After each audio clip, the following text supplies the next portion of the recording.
Mobile એક સેમસંગનું હતું ને એક રેડમીનું હતું. લગભગ 40-50 હજારની કિંમતના મોબાઈલ હતા. તો એ તે સમય પછી ચોરી કરીને ગલ્લામાંથી 49,700 રૂપિયા હતા. એટલે 50,000 તમે મૂળ રકમ સમજો હતા સાહેબ. એમને પછી આપણી અરજી લીધી. અરજીમાં અમે બધું લખ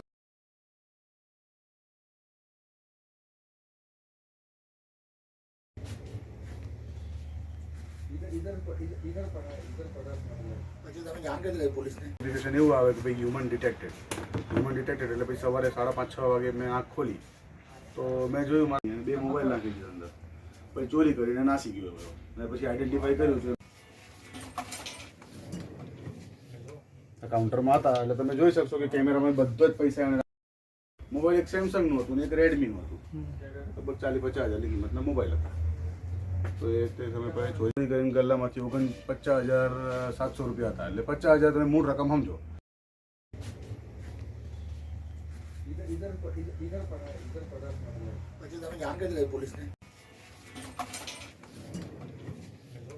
કાઉન્ટરમાં હતા.